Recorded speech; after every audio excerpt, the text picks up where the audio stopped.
کیا خوبصورت انداز میں محترم جناب شبیع الحسنین صاحب سابق جج ہائی کورٹ یو پی ہمارے سامنے تقریر کر رہے تھے، اور میں یہ کہنا بھی مناسب سمجھتا ہوں بڑے منصفانہ انداز کی تقریر تھی۔ آپ محترم کی تقریر میں وہ موضوع کہ جو لوگوں کی طرف نہیں پہنچ پاتے ہیں، دیکھیے ہر شعبے میں جس کو مہارت ہوتی ہے وہ اپنے شعبے کا ہی ذکر کرتا ہے، اور آپ محترم نے اپنے شعبے کے حوالے سے جو نتائج ہمارے درمیان پیش کریں وہ لائق تحسین ہیں اور وہ لائق مبارک ہیں، اور یہ مبارکباد کا مقام بھی ہے۔ انجمن حیدری کی جانب سے ہم آپ کا شکریہ ادا کرتے ہیں کہ آپ نے ہماری آواز پر لبیک کہا۔ آئیے حضرات سلسلے کو آگے بڑھایا جائے، اور جیسا کہ آپ لوگ آشنا ہیں کہ مغرب کی اذان سے قبل ہمیں اس سیمینار کو تمام کرنا ہے، تو آپ بھی ساتھ دیں گے اور آئندہ آنے والے ہمارے مقرر حضرات بھی ہمارا ساتھ دیں گے۔ اس وقت کی پابندی کا لحاظ رکھتے ہوئے آئیے حضرات نہایت ہی ادب و احترام سے میں گزارش گزار ہوں عالی جناب مولانا عارف حسین اعظمی صاحب سے کہ وہ تشریف لائیں اور آج کے اس سیمینار میں اپنے اس مولائے کائنات امیر المومنین خطیب کی حیثیت سے جو موضوع ہے اس موضوع پہ چند معلومات ہمارے اذہان تک پہنچائیں۔ آپ حضرات استقبال میں صلوات پڑھیں بر محمد و آل محمد۔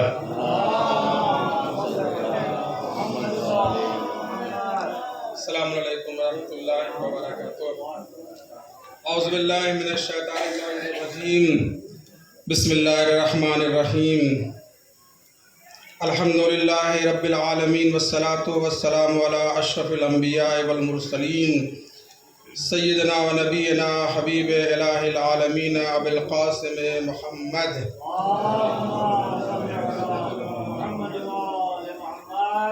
آج بڑی عظیم الشان اور مبارک تاریخ، جس تاریخ میں مولا کائنات حضرت امیر المومنین علی ابن ابی طالب علیہ السلام کی ولادت با سعادت کا دن ہے۔ مسلسل آپ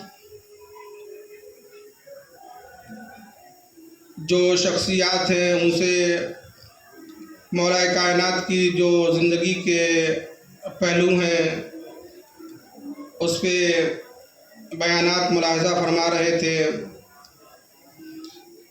علی اس عظیم شخصیت کا نام ہے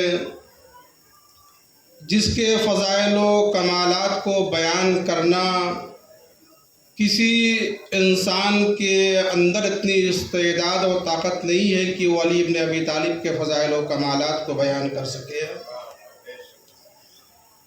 جس کے لیے سرکار دو عالم نے اعلان کر دیا کہ اگر دنیا کی سارے سمندر سیاہی بن جائیں اور تمام اشجار اور درخت جو ہے وہ قلم بن جائیں اور تمام انسان اور جنات علی ابن ابی طالب کے فضائل و کمالات کو اگر لکھنا چاہیں تو ان کے اندر اتنی طاقت نہیں ہے کہ علی کے فضائل و کمالات کو لکھ سکے۔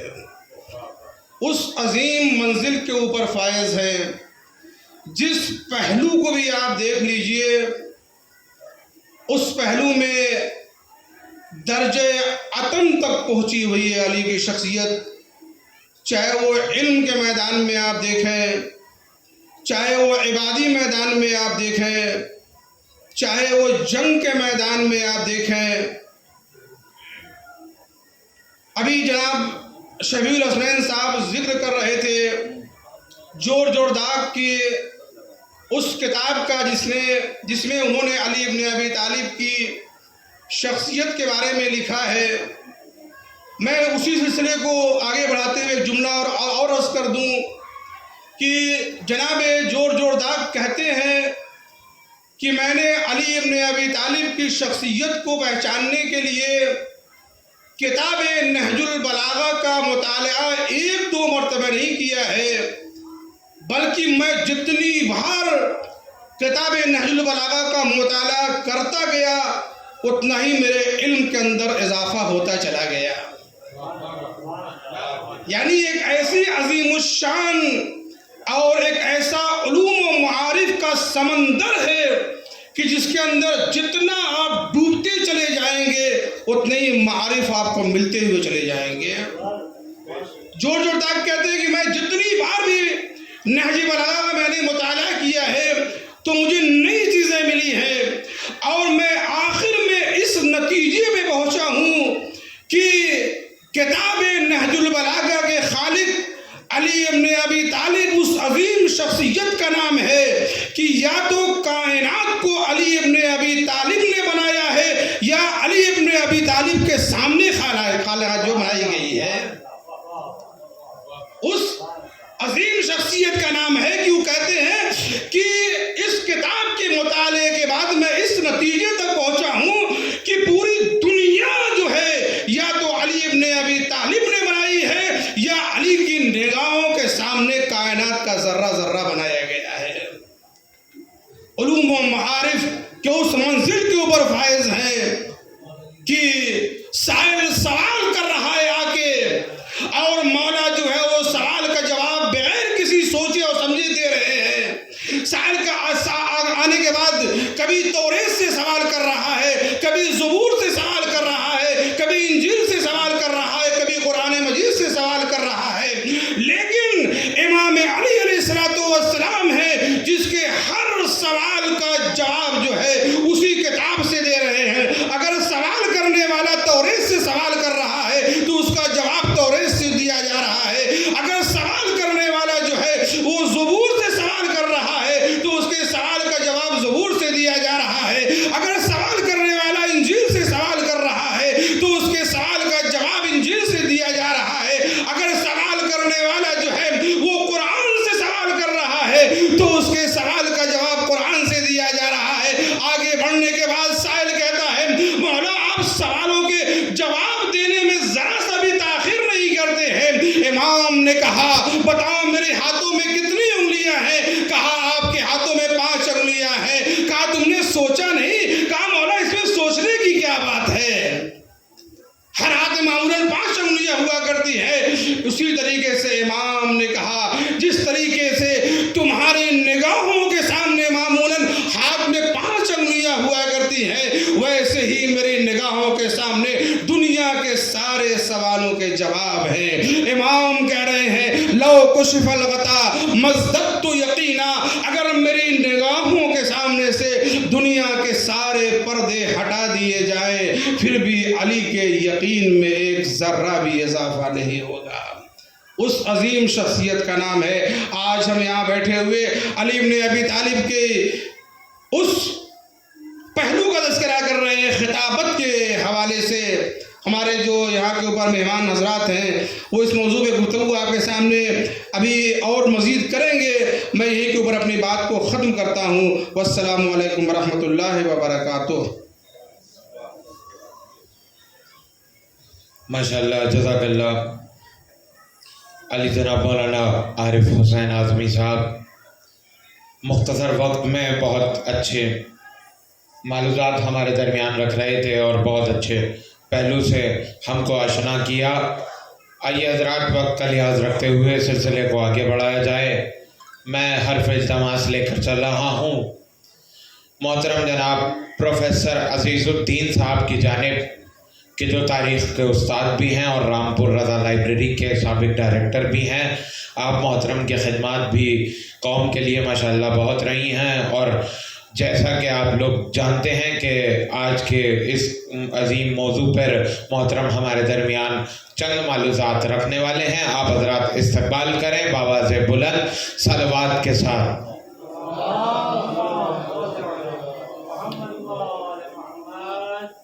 جناب مولانا محسن صاحب امام جمعہ شیعۃ الصفا جامع مسجد علماء کرام جسٹس شبیر الحسن صاحب اور دوستوں, میں انجمن حیدری کا شکر گزار ہوں کہ انہوں نے آج اس مبارک موقع پہ مجھے موقع دیا کہ میں کچھ باتیں مولا علی بحیثیت خطیب کے آپ کے سامنے پیش کر سکوں۔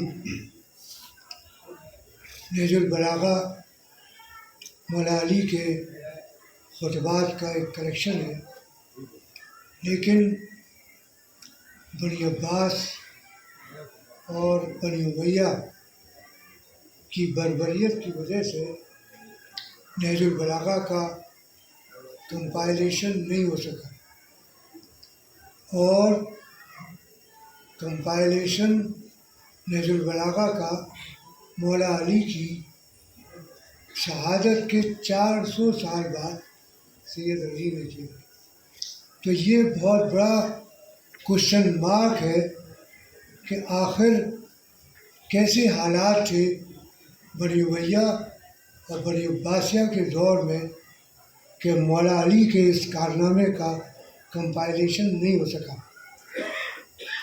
جب کمپائلیشن ہوا اس کے نسخوں کو ضائع کیا گیا، اور 3 نسخے جو ارلیسٹ مینuscripts ہے، سب سے پہلا مینuscript آیت اللہ مرشی لائبریری قم میں ہے، اور دوسرا اس کا مخطوطہ قدیم مولانا آزاد لائبریری علی گڑھ مسلم یونیورسٹی میں ہے، اور تیسرا قدیم نسخہ رضا لائبریری رامپور میں ہے۔ میں نے اس کو شائع کر دیا، علی گڑھ والا نسخہ بھی شائع ہو گیا، لیکن قم والا نسخہ جو ہے وہ ابھی تک شائع نہیں ہوا۔ اس پر الازہر یونیورسٹی میں ایک مقالہ لکھا عربی نے کہ یہ نہج البلاغہ مولا علی کے ارشادات کا کمپائلیشن نہیں ہے، بلکہ یہ سید رضی نے خود ان کے خطبات کے نام سے ایڈٹ کر دیا ہے۔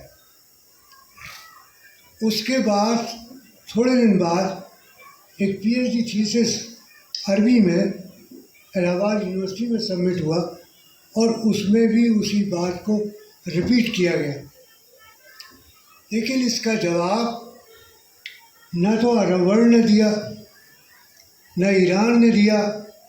ہندوستان میں اس کا جواب مولانا امتیاز علی خان عرشی جو ڈائریکٹر تھے رضا لائبریری کے، انہوں نے ایک مقالہ لکھا استناد نہج البلاغہ، اور ان دونوں کی اوپینینس، الازہر یونیورسٹی کے اسکالر کی اوپینین اور الہ آباد یونیورسٹی کے پی ایچ ڈی تھیسس کو انہوں نے نیگیٹ کیا اور ثابت کیا کہ یہ مولا علی کا کلام ہے، یہ سید رضی کا کلام نہیں ہے۔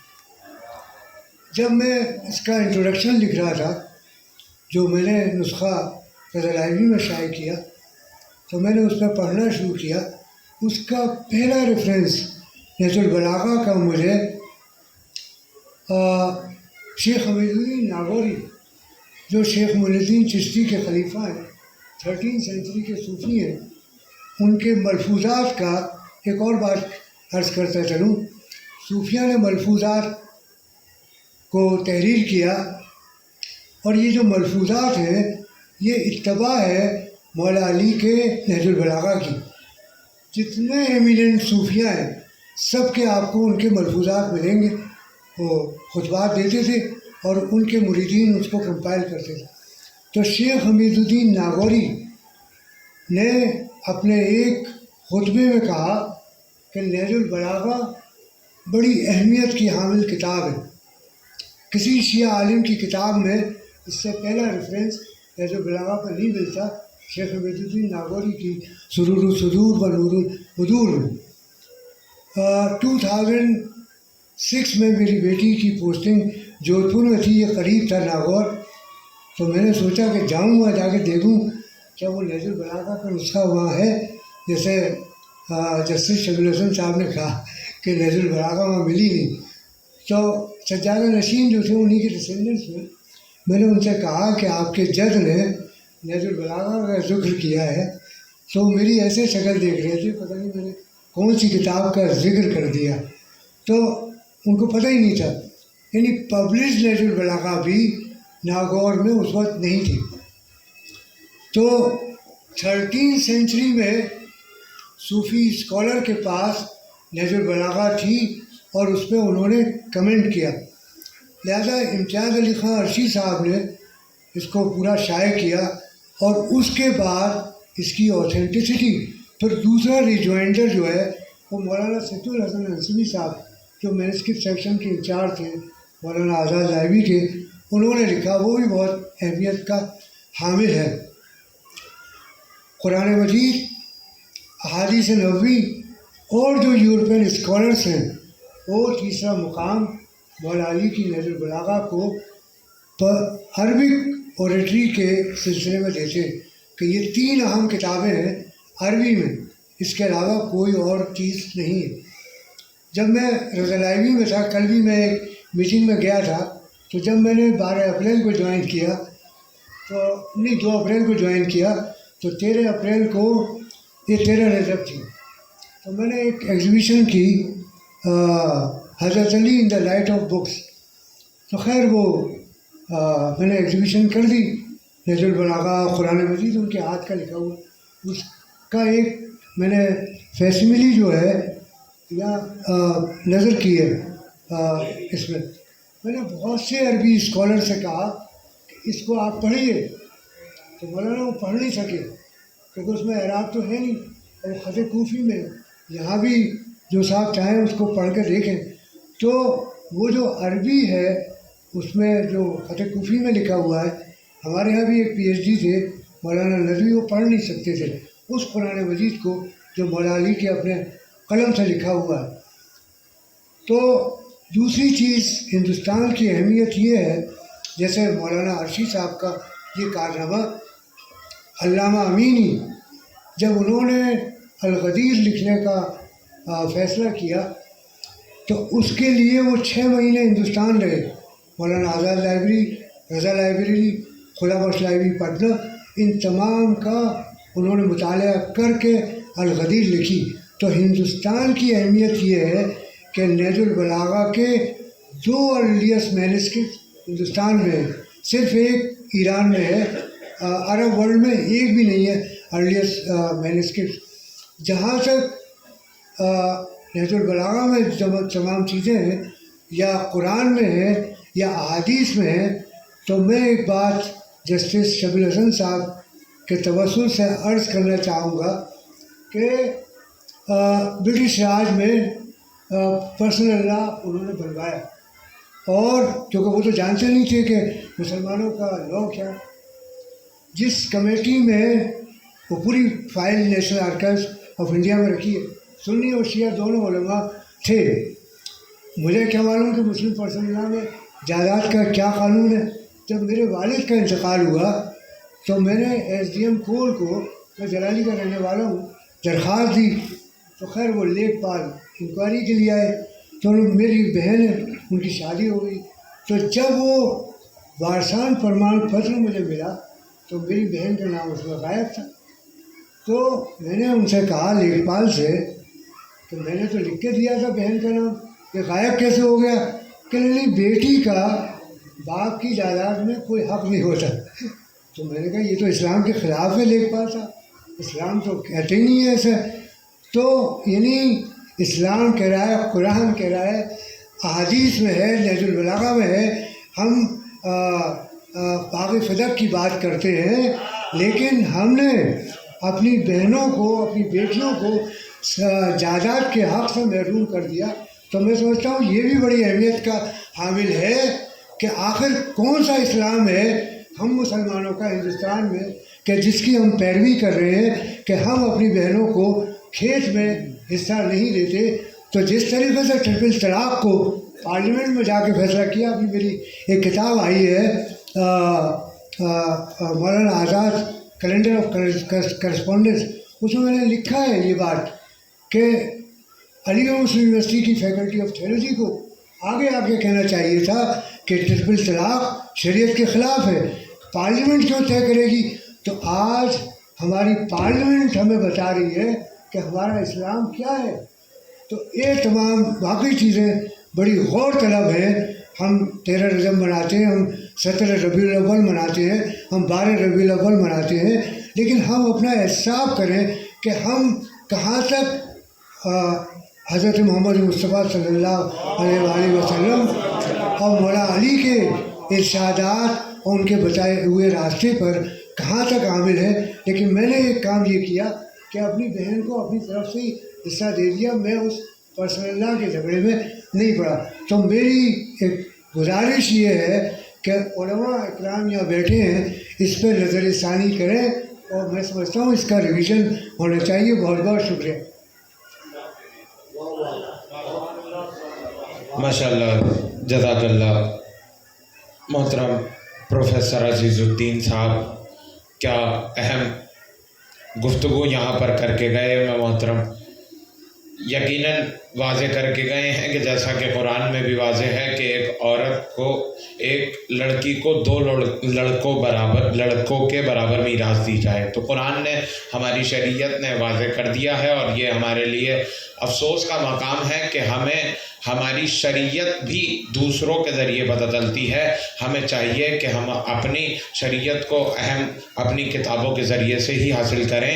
آئیے سلسلے کو آگے بڑھاتے ہیں، اور میں حرف التماس لے کر چل رہا ہوں استاد محترم علی جناب مولانا محسن تقوی صاحب، امام جمعہ والجماعت شیعہ جامع مسجد کشمیری گیٹ کی خدمت میں، کہ وہ تشریف لائیں اور اس اہم موضوع پہ چند نتائج ہمارے اذہان تک پہنچائیں. آپ حضرات استقبال میں صلوات پڑھیں بر محمد و آل محمد.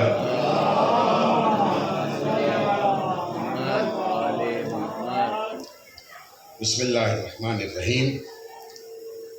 حضرات، امیر المومنین کی ذات گرامی، آج بھی ناشناختہ ہے. ناشناختہ اس عنوان سے کہ امیر المومنین کی زندگی کی جو ملٹی ڈائمینشنل پرسنالٹی ہیں، اسے کم حق کو ہم نہیں سمجھ سکے. دیکھیے، اہل بیت علیہ السلام کی ایک سب سے بڑی مصیبت یہ بھی ہے کہ اہل بیت کا تعارف کرانے والے ہم جیسے لوگ ہیں، جو ہم خود ہی اہل بیت کی عظمت کو صحیح طور پر نہ درک کر سکے، ہم اہل بیت کا تعارف کرا رہے ہیں. یہ ان کے مسائل میں سے ایک مصیبت یہ بھی ہے. اور یہ میرے جملے نہیں ہیں، شہید مطہری جیسی عظیم شخصیت کے جملے ہیں کہ وہ جو انسانی اقدار اور اعلیٰ ترین اخلاقی بلندیوں کے اوپر جو فائز ہیں، ان کا تعارف ذلت کے قعر میں پڑے ہوئے ہم جیسے انسان کرائیں، یہ واقعاً اہل بیت کے لیے مصیبت ہے. بہرحال دیکھیے، یہ سیمینار کا جو موضوع دیا گیا تھا وہ بندے ہی نے دیا تھا، اور بہرحال امید یہی تھی کہ امیر المومنین نے جو کچھ خطبات میں کہا ہے اور جو میسج نہج البلاغہ کے ذریعے سے دیے، یعنی جو عبارتوں سے اور آپ کے خطبات سے، آپ کے مکتوبات سے، آپ کی نصیحتوں سے جو بات سامنے آتی ہے، اسے مقررین جو ہے وہ زیادہ سے زیادہ جو ہے وہ بہتر انداز میں پیش کریں گے.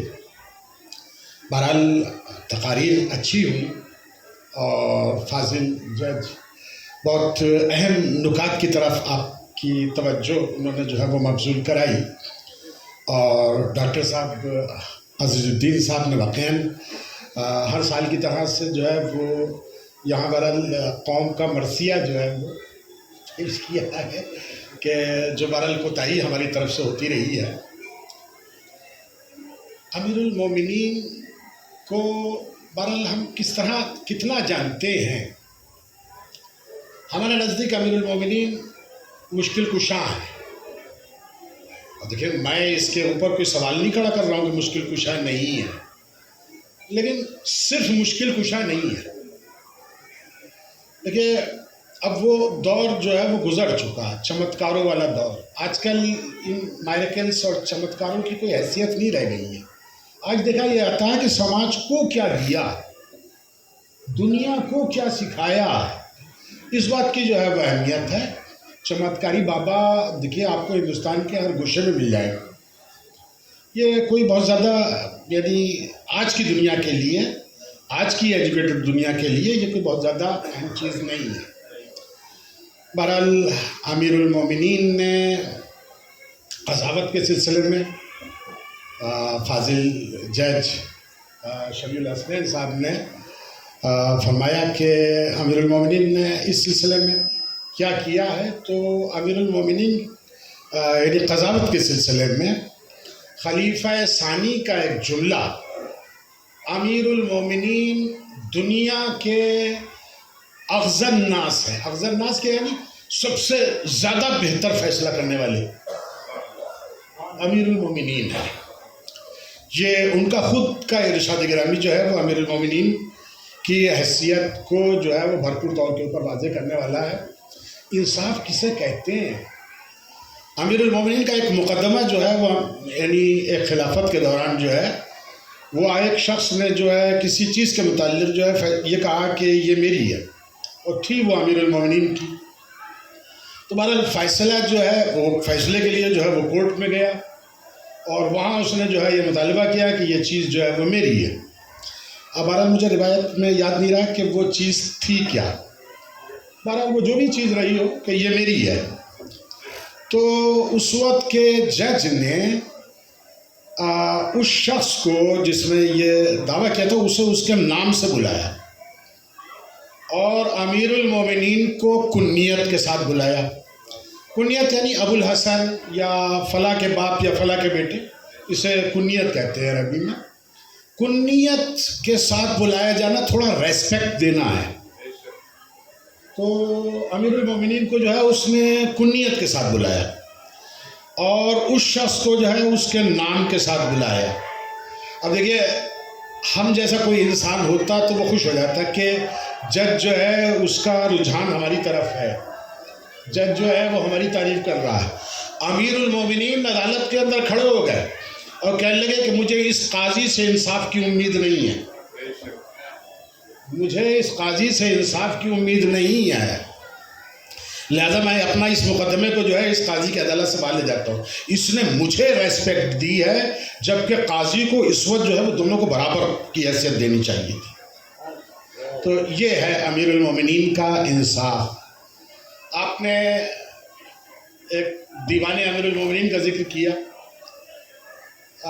واقعاً یہ دیکھیے بڑی افسوسناک صورتحال ہے۔ کتب خانہ مراشی میں 4 شرحیں دیوان امیر المومنین کی موجود ہیں، یعنی قم میں، اور بڑی یعنی مایوسی ہوتی ہے کہ وہ چاروں کی چاریں شرحیں یعنی اردو میں اردو کی بات کر رہا ہوں، عربی فارسی کی بات نہیں کر رہا، اردو میں 4 شرحیں دیوان امیر المومنین کی موجود ہیں، اور آپ کو سن کے حیرت ہوگی کہ ان میں سے ایک بھی کسی شیعہ عالم کی نہیں ہے۔ چاروں کی چاروں جو ہے وہ اہل سنت عالموں کی شرحیں ہیں دیوان امیر المومنین کی۔ بہرحال یہ ہمارا جو ہے وہ بہرحال رشتہ جو ہے نا امیر المومنین سے حضور ایک طرفہ ہے۔ ہم مشکل کو سمجھتے ہیں، یعنی ہم مصیبت میں گرفتار ہوں تو ان کا فریضہ ہے کہ وہ آئیں، لیکن وہ اگر ہمیں پکاریں، وہ اگر کوئی ہمیں حکم دیں تو یہ ہماری ذمہ داری نہیں ہے کہ ہم اسے پورا کریں۔ بہرحال ایک طرفہ یہ رشتہ ہے۔ بہرحال دیکھیے، امیر المومنین کی ذات گرامی واقعاً بڑی عجیب و غریب ہے۔ آج آپ نہج البلاغہ کو از اول تا آخر پڑھیے، امیر المومنین کس چیز کو، کس موضوع کو، کس بات کو لے کے آگے بڑھ رہے ہیں، اور زیادہ تر آپ نے جو ہے وہ کیا گفتگو کی ہے نہج البلاغہ کے اندر، تو آپ یہ دیکھیں گے کہ نہج البلاغہ میں امیر المومنین جو سب سے زیادہ موضوع، جو سب سے زیادہ ذکر جس کا ہوا ہے وہ تقوی الہی، جو ہماری زندگیوں سے ناپید ہو چکا ہے۔ مذہبت دنیا، اس دنیا، یہ دنیا کی حیثیت کیا ہے، یہ دنیا کیا ہے، اسے جتنے بہترین انداز کے اندر امیر المومنین نے نہج البلاغہ میں سمجھا دیا ہے۔ اور دیکھیے یہی وجہ ہے کہ جیسا کہ فرمایا کہ پورے بستی کے اندر جو ہے وہ نہج البلاغہ نہیں مل سکی، لیکن ملے گی کیوں؟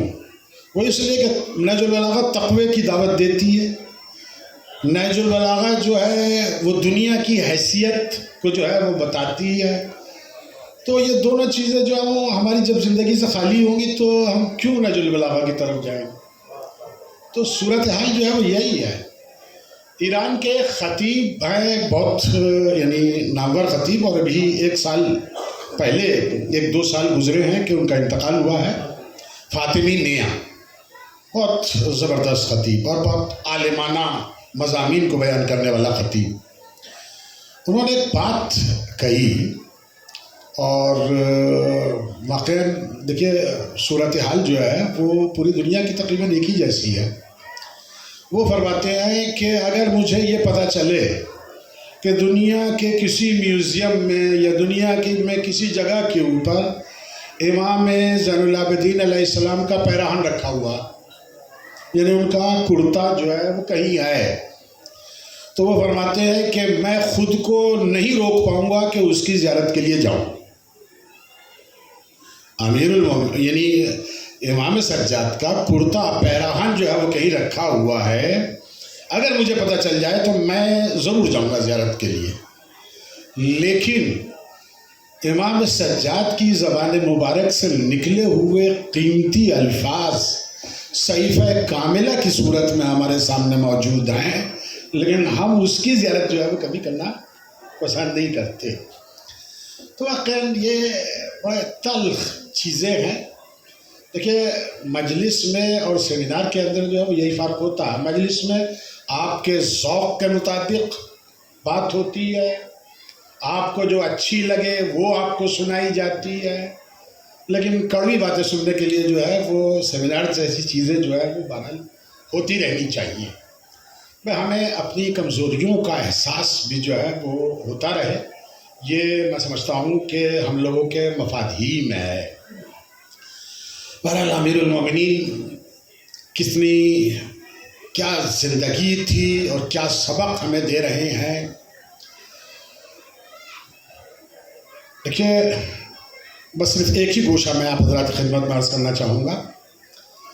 دیکھیے دنیا کا ایک طریقہ ہے، اور تاریخ آپ کسی بھی دور کی اور کہیں کی بھی تاریخ آپ اٹھا کے دیکھ لیجئے، آپ کو ایک چیز سبھی جگہ کے اوپر نظر آئے گی کہ میدان جنگ میں کوئی اصول اور کوئی قانون نہیں ہوتا.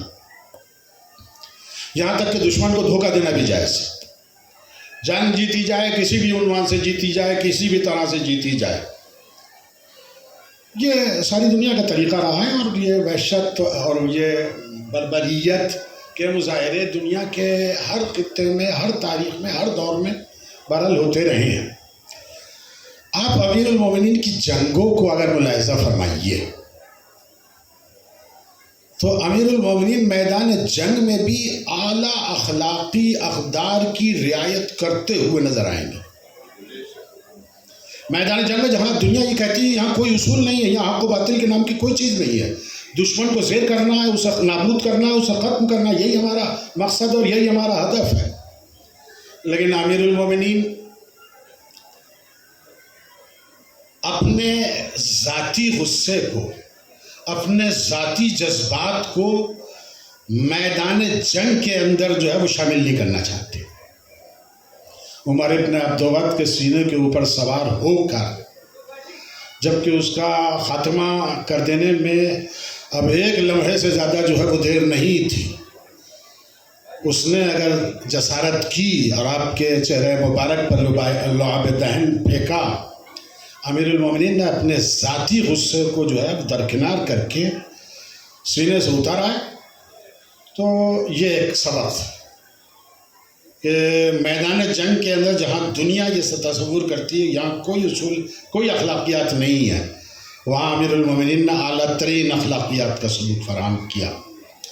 جنگ صفین میں امیر المومنین کے لشکر کے اوپر پانی بند کر دیا گیا. امیر المومنین کے سپاہیوں نے پانی کے اوپر دوبارہ قبضہ حاصل کیا. اب امیر المومنین کے لشکر والے کہہ رہے ہیں کہ اب ہم ان کے اوپر جو ہے وہ پانی بند کیے دیتے. امیر المومنین نے فرمایا کہ نہیں، پانی بند کر دینا یہ انسانیت کے خلاف جرم ہے، اسے جو ہے وہ میں کبھی گوارا نہیں کروں گا۔ جنگ صفین ہی میں امیر المومنین کی شان میں جسارتیں شروع ہو گئی، سب و شتم کا سلسلہ جو ہے وہ شروع ہوا۔ امیر المومنین کے سپاہی آگے کہتے ہیں کہ ہم بھی جو ہے مقابل میں اینٹ کا جواب پتھر سے دیں۔ امیر المومنین نے فرمایا کہ نہیں، ہرگز نہیں، یہ کلچر میں پیدا نہیں کرنا چاہتا، یہ کلچر کا لفظ میں استعمال کر رہا ہوں، یہ فرہنگ جو ہے وہ میں پیدا نہیں کرنا چاہتا کہ ایک دوسرے کے اوپر سب و شتم ہو اور بد زبانی کا مظاہرہ جو ہے وہ دین کا لبادہ اڑ لے، یہ میں نہیں چاہتا۔ امیر المومنین وہاں بھی جو ہے یہی صورتحال جو ہے وہ اختیار کیے ہوئے ہیں۔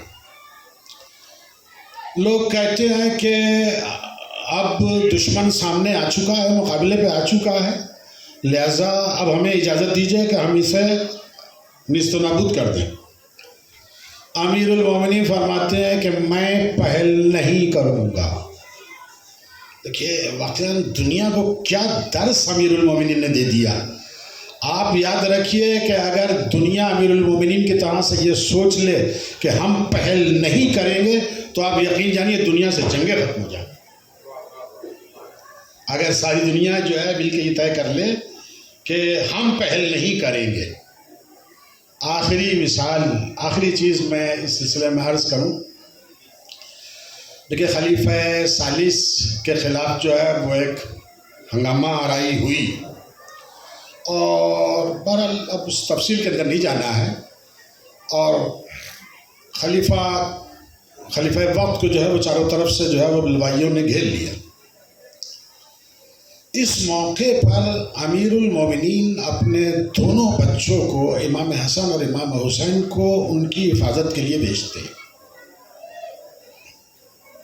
دیکھیں واقعاً یعنی بعض شیعوں کے لیے جو ہے وہ اس مرحلے کو جو ہے وہ سوچنا جو ہے مشکل ہو جاتا۔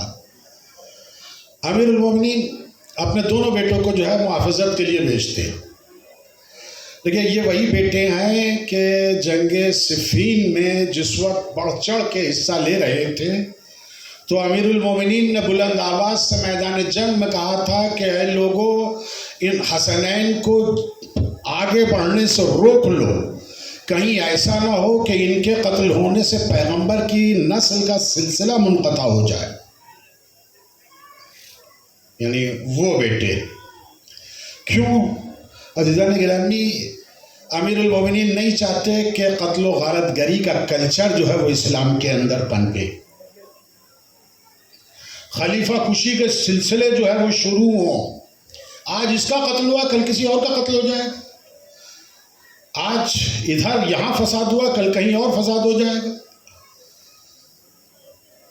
تو بہرحال اس طرح کا کلچر جو ہے وہ اسلام کے اندر نہ پھیلنے پائے، امیر المومنین جو ہے وہ اس اقدام کو جو ہے وہ انجام دیتے ہیں۔ تو بہرحال امیر المومنین کی شخصیت یوں نہیں ہے کہ ہم صرف اپنی جذبات کے ذریعے سے جو ہے امیر المومنین کو سمجھیں۔ امیر المومنین کو سمجھنے کے لیے ہمیں تاریخ کا مطالعہ کرنا ہوگا، اور صرف اپنے جذبات اور بھاوناؤں کے اندر بہہ کے جو ہے وہ امیر المومنین کی شخصیت نہیں سمجھی جا سکتی۔ اس کے لیے وسیع اور گہرائی کے ساتھ جو ہے مطالعے کی ضرورت ہے۔ بہرحال میں سمجھتا ہوں کہ سیمینار اپنے ہدف کے اندر کامیاب ہے، بہترین تقاریر اور بہت ہی مفید باتوں کی طرف جو ہے وہ اس میں اشارہ کیا گیا۔ بہرحال ضرورت اس بات کی ہے کہ اور بہتر انداز کے اوپر اس طرح کے پروگرام ہوں۔